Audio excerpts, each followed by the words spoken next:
우리 함께 이렇게 인사 나누도록 하겠습니다. 순종이 제사보다 낫습니다. 아멘. 순종이 제사보다 나은 줄 믿습니다.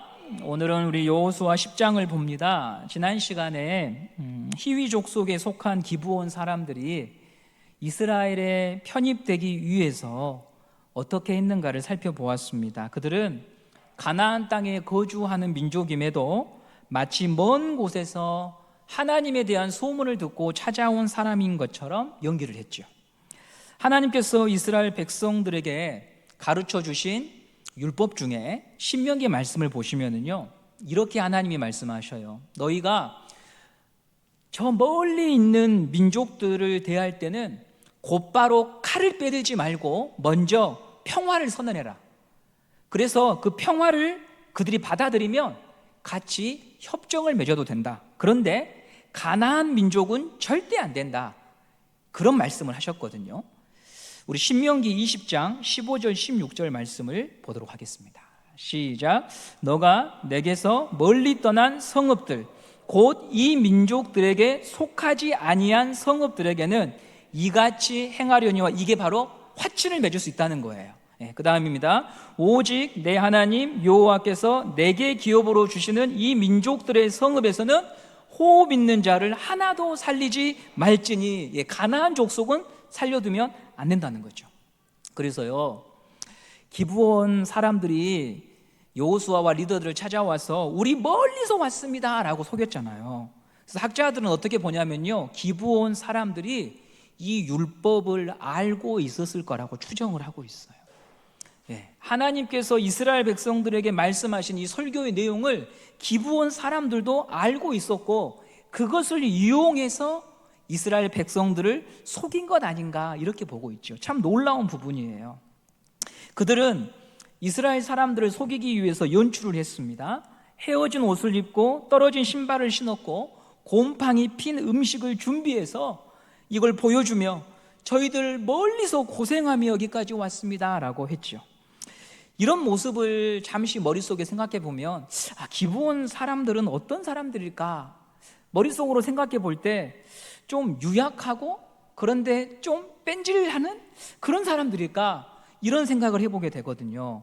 그러나 오늘 본문 보면은요, 그런 생각이 틀렸다는 것을 확인하게 돼요. 우리 10장 1절 2절 말씀을 함께 보도록 하겠습니다. 시작. 그때에 여호수아가 아이를 빼앗아 진멸하되 여리고와 그 왕에게 행한 것 같이 아이와 그 왕에게 행한 것과 또 기브온 주민이 이스라엘과 화친하여 그 중에 있다함을 예루살렘 왕 아도니세덱이 듣고 크게 두려워하였으니, 이는 기브온은 왕도와 같은 큰 성임이요 아이보다 크고 그 사람들은 다 강하니라. 기브온 민족이 어떤 사람들인가 2절에 나와 있죠. 그 성은 아이 성보다 훨씬 크고 그들은 다 용사더라. 저처럼 체구가 작은 사람이 아니고요, 힘 꽤나 쓰는, 드럼 치는 우리 조종훈 형제처럼 말이죠, 등치가 있는 사람들이었어요.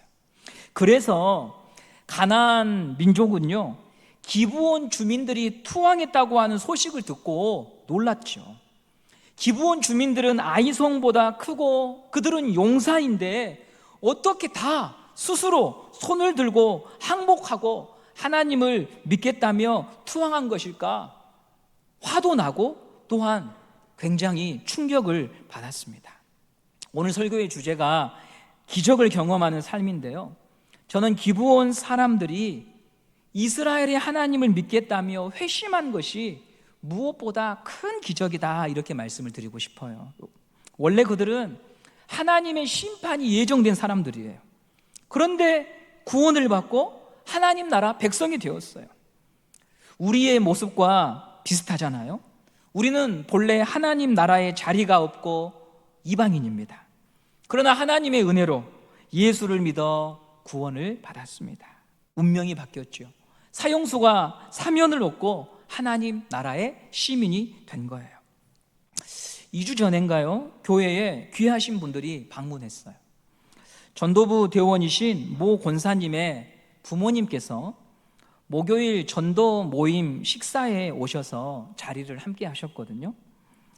이 어르신들은 딸 집에 내려오셔서 잠시 머무시다가 그날 오후 이제 상경하기로 예정이 되어 있었어요. 그런데 전도 모임 식사 자리에 오신 이유는요, 이분들이 예수님을 아직 믿지 않으셨고, 그래서 딸 마음에 상경하기 전에 복음을 듣고 예수 믿었으면 하는 바람을 가지고 그날 교회로 모시고 온 것이었어요. 자녀분 입장에서는 정말로 간절히 바라고 염원하던 일이었겠죠. 평생에요. 한 사람이 예수를 믿고 거듭나는 일은 사람 힘으로 되는 일이 아니잖아요. 성령께서 마음의 문을 열어주셔야 됩니다. 권사님께서는 아버지의 성품이 대단히 강하시다고 저에게 귀뜸을 해주셨어요. 평생을 땀 흘려 성실하게 살아오신 분들을 입장에서요, 예수 믿으면 천국 갑니다 이런 복음 받아들이기 어려워요. 왜냐하면 사람이 땀 흘려서 뭔가를 얻어야지 그냥 예수 믿는다고 천국 간다는 게 그게 말이 되느냐, 이런 생각을요 자수성가하신 분들은 많이들 가지시거든요. 그래서 저도 수요 예배 마치고 저녁에 권사님과 통화하면서 어떻게 해야 될까, 과연 내일 어떤 상황이 펼쳐질까, 우리 할머니 할아버지들에게는 어떻게 복음을 전해야 될까 많이 고민을 했어요. 기대 반 걱정 반. 그 다음날 목요일 오전 11시에 그 어르신들과 새가족실에서 뵙게 되었는데요, 우리 아버님께서 평소 낚시를 좋아하신다고 하셔서 낚시에 관한 이야기로 대화를 이어가다가 이제 본격적으로 작업에 들어갔어요. 아버님, 목사가 하는 일이 뭔지 아시지요? 예수님 전하는 겁니다 하면서 예수님과 죄와 천국에 관한 말씀들을 하나하나 설명해 드렸어요. 그런데 아버지가 전혀 거부감 없이 마치 제 아버지처럼 인자한 표정으로 네 하시며 받아들이시는 거예요. 어머니와 함께 복음의 간략한 소개를 들으시고 영접 기도를 다 따라 하시고, 어머님은 영접 기도문이 너무 좋다면서 CCC 선교단체에서 보급하는 전도지 책자를 자기가 가져가고 싶다고 가지고 가셨어요. 죽었던 사람이 살아나는 것, 로또를 맞아서 벼락부자가 되는 것, 올해 주차장 살구나무에 살구가 작년보다 많이 열리는 것도 기쁨이고 기적일 수 있지만 가장 큰 기적은 사람이 바뀌는 것입니다. 그것보다 큰 기적이 없어요. 거듭나서 예수 밖에 있던 자가 예수 안에 들어와 하나님을 나의 아버지로 부르며 사는 것이 가장 큰 기적인 줄 믿습니다. 그런 점에서 우리 모두는 다 기적을 경험한 사람들입니다. 은성교회는 이 기적을 전하고 체험하는 장소가 되어야 합니다. 이미 예수 믿은 사람들만의 공간이 아니라 새롭게 예수 믿어서 운명이 바뀐 사람들, 이 기부원 사람들처럼 자기 자리가 없던 사람들이 하나님 나라에 들어오게 되고 이것을 보면서 함께 기뻐하고 감사하는 일들이 24년도에 많아지기를 간절히 소망합니다. 하나님께서 이스라엘을 세우신 목적은 무엇입니까? 이스라엘아, 내가 너를 사랑해, 너희들 행복해야 돼가 아닙니다. 아브라함아, 내가 너를 사랑해, 너 복 받아야 돼가 아닙니다. 아브라함아, 그 복으로 네 옆사람 살려야 돼. 이스라엘아, 제사장 나라가 돼서 너희 주변 나라들을 살려야 돼. 은성교회야, 너희들만의 복이 아니라 그것으로 이 주변 사람들을 살려야 돼. 그래서 하나님의 영광을 보여주고 그 복을 나눠야 돼 라고 하시며 교회를 세우신 것입니다. 한국 사회가 출산율 저조로 경고등이 들어왔죠. 교회도 영적 출산이 일어나지 않으면 미래가 없습니다.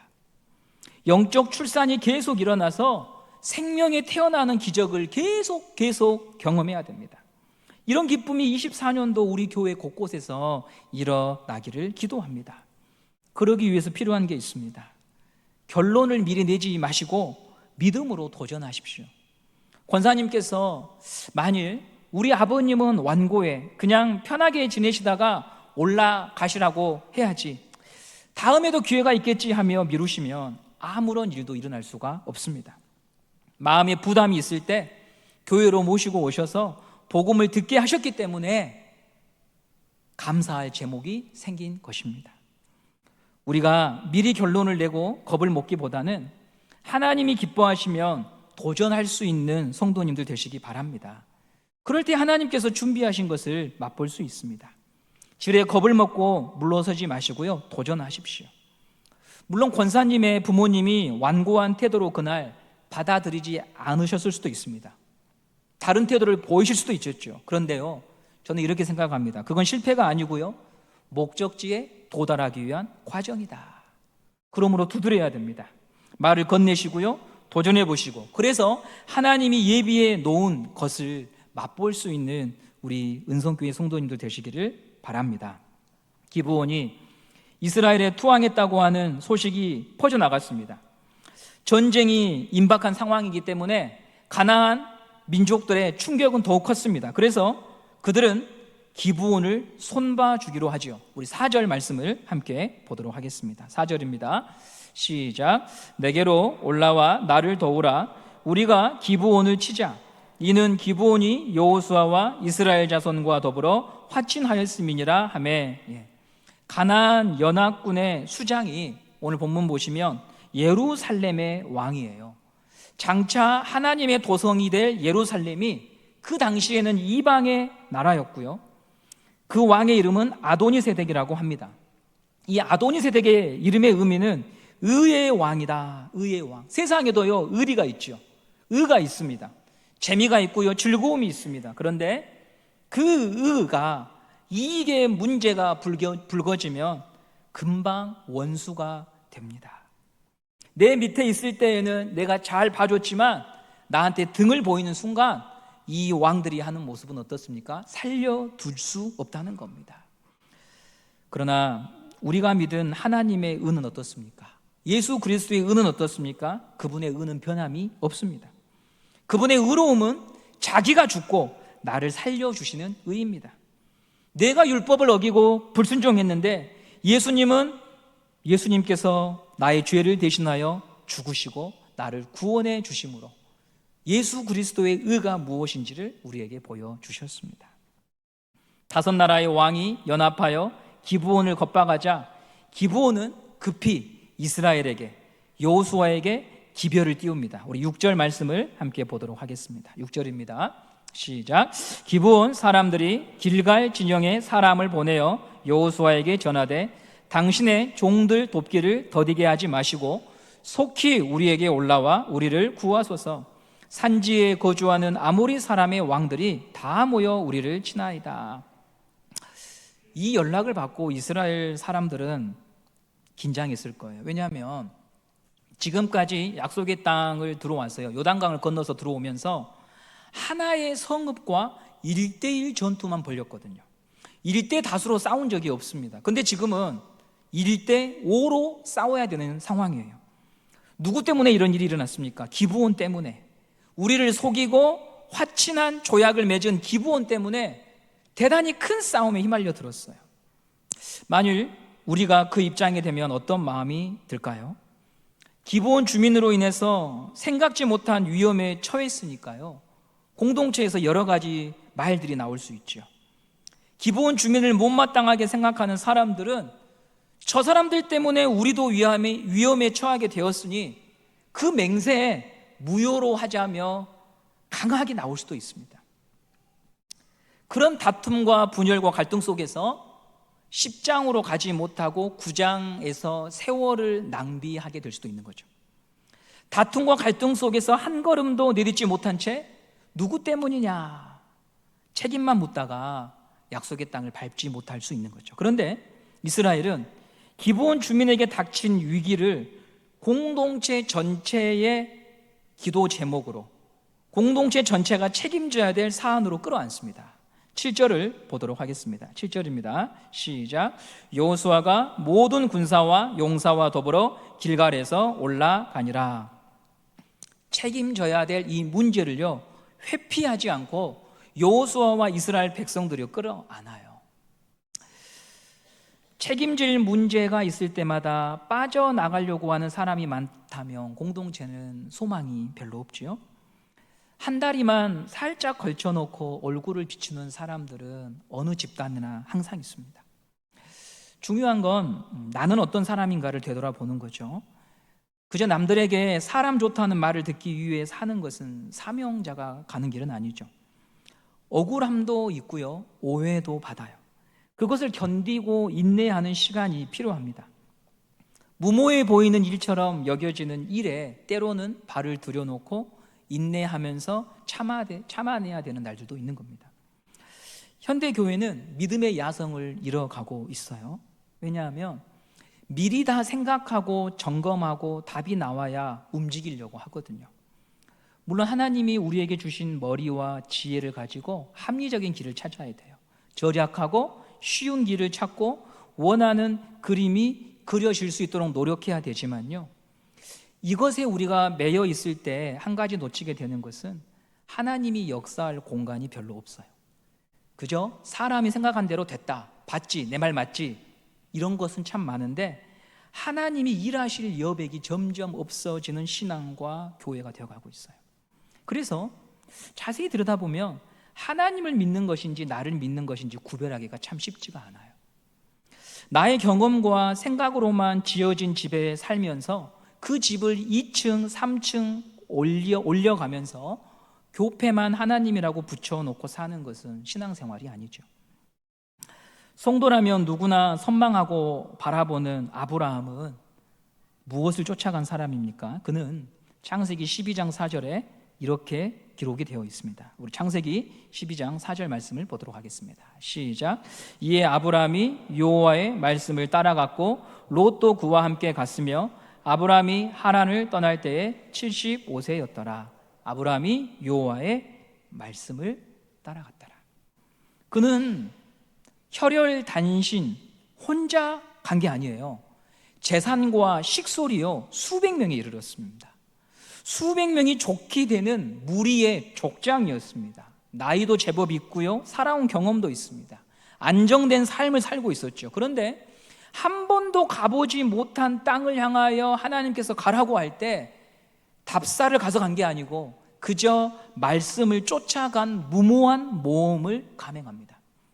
주변 사람들이 다 말렸을 거예요. 청년부에 바지락 칼국수 청년들이 등록을 했잖아요. 그들과 교제하면서 이런 이야기를 해요.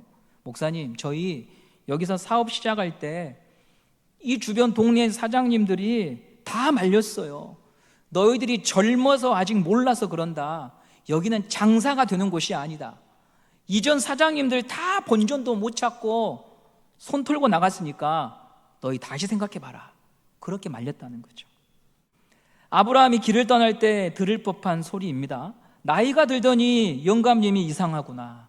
노년에 이르도록 자식을 갖지 못하더니 눈에 보이지도 않는 하나님 그 말씀 쫓아서 그 가나안 땅을 간단 말인가.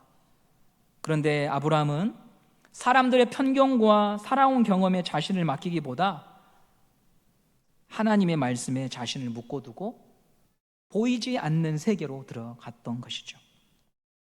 여호수아가 이스라엘 군사들을 이끌고 기브온을 돕기 위해 올라간 것은 한 번도 해보지 않은 일입니다. 일대 다수와 싸워본 적이 없습니다. 만일 옆에 있는 장수들이 이긴다는 보장이 있냐고 물어보면 대답해 줄 말이 없을 수도 있습니다. 그럼에도 불구하고 하나님 앞에서 했던 맹세를 지키기 위해 올라갈 때 여호수아만 올라간 게 아니라 모든 용사들이 함께 올라갑니다. 그리고 바로 이때요, 하나님의 말씀이 임합니다. 우리 8절 말씀을 함께 보도록 하겠습니다. 10장 8절입니다. 시작. 그때에 여호와께서 여호수아에게 이르시되 그들을 두려워하지 말라. 내가 그들을 내 손에 넘겨주었으니 그들 중에서 한 사람도 너를 당할 자 없으리라 하신지라. 여러분, 이 10장의 7절과 8절의 말씀의 순서를 잘 보십시오. 7절은요, 여호수아가 용사들과 더불어서 올라갔던 구절이고요, 8절은 발을 떼자 말씀이 주어졌습니다. 이미 선포하신 말씀에 순종할 때 다음 말씀이 주어지는 것이죠. 이미 선포하고 가르쳐 주신 말씀에 대한 순종이 없는데 새로운 말씀을 찾아 명설교를 찾아 헤매는 것은 어리석은 일입니다. 저는 현대교회가 가진 맹점 중 하나가 설교가 너무 많다. 새벽기도 본문 다 다르지요. 주일 설교 다르지요. 오후 설교 다르지요. 수요 기도회 설교 다르지요. 금요교대가 있는 교회는 금요교대에 다르죠. 개인적으로 묵상하고 듣는 설교가 다 다릅니다. 물론 긍정적인 면이 있습니다. 그 가운데 하나라도 마음에 들어오면 삶이 변하니까요. 그런데 사람들은요, 이런 말씀의 홍수 속에 살다 보니까 착각을 해요.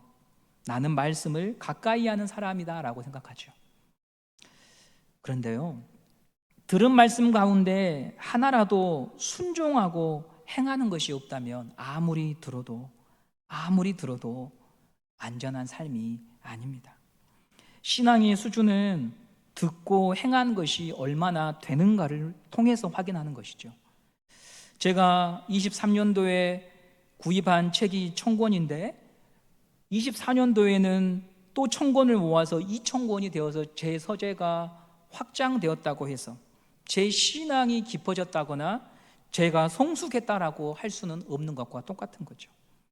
책이 아무리 많아도 읽고 적용하지 않으면 소용이 없습니다. 남들에게는 공부하는 사람처럼 보일 수는 있지만 그가 성장한 것은 아니죠. 허세로 살게 되는 거예요. 이건 삼류신앙입니다. 여러분, 우리가 두려워해야 될 건 3등의 삶이 아닙니다. 3등도 하나님이 사용하셔요. 하나님의 마음을 아프게 하는 것은 3등이 아니에요. 우리가 두려워해야 될 것은 뭐냐면 3류예요. 3류. 3류란 듣고도 실천하지 않는 신앙이죠. 들은 대로 행하는 순종이 있을 때 하나님을 경험하고 우리의 삶이 변화가 됩니다. 하나님의 손길과 하나님의 섭리와 하나님의 인도를 경험하게 됩니다. 여호수아는 백성들과 함께 올라갑니다. 그런데 가나안 민족들은 이스라엘이 기브온을 도와줄 거라고 생각하지 못했습니다. 그래서 기습적인 공격이 되죠. 재미있는 것은 그날 이스라엘 백성들이 가나안 민족을 죽인 수보다 하나님께서 그들을 죽인 숫자가 더 많았다고 성경이 기록한다는 건데요. 우리 11절 말씀을 함께 보도록 하겠습니다. 11절입니다. 시작. 그들이 이스라엘 앞에서 도망하여 베토론의 비탈에서 내려갈 때에 여호와께서 하늘에서 큰 우박 덩어리를 아세가에 이르기까지 내리심에 그들이 죽었으니 이스라엘 자손의 칼에 죽은 자보다 우박에 죽은 자가 더 많았더라. 네.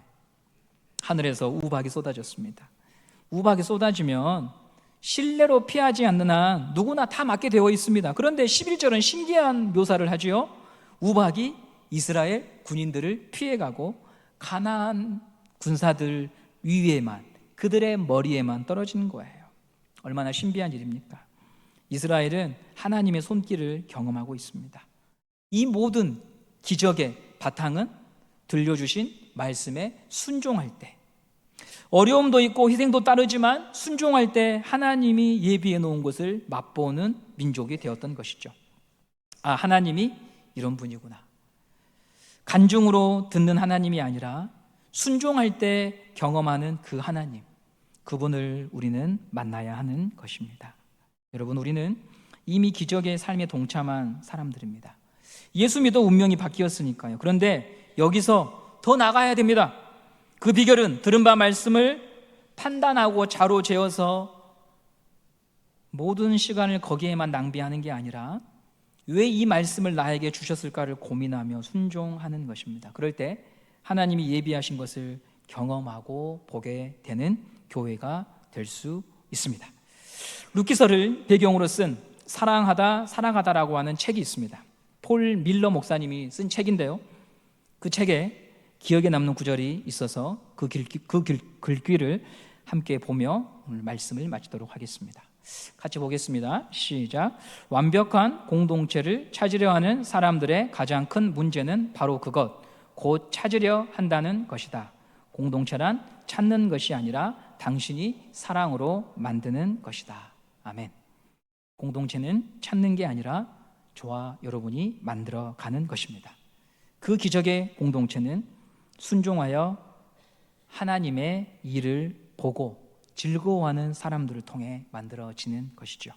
여러분, 우리가 3등 하는 것, 4등 하는 것 때문에 두려워하기보다 3류 신앙이 되는 것을 경계하고 두려워해야 되겠습니다. 아는 것은 많지만 자기에게 적용하지 못하는 신앙, 아는 것은 많지만 순종하지 못하여서 독이 되는 신앙이 아니라 하나를 알아도 그것에 나의 삶을 걸어내는 성도들, 그런 분들이 우리 교회 안에 한 분 한 분 더 많아질 때 기적의 공동체가 될 줄로 믿습니다.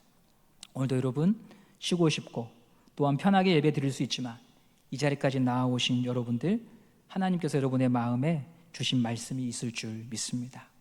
잘 견뎌오셨고요, 오늘 하루를 살아내시느라고 많이 수고하셨습니다. 하나님이 그 마음을 아실 것입니다.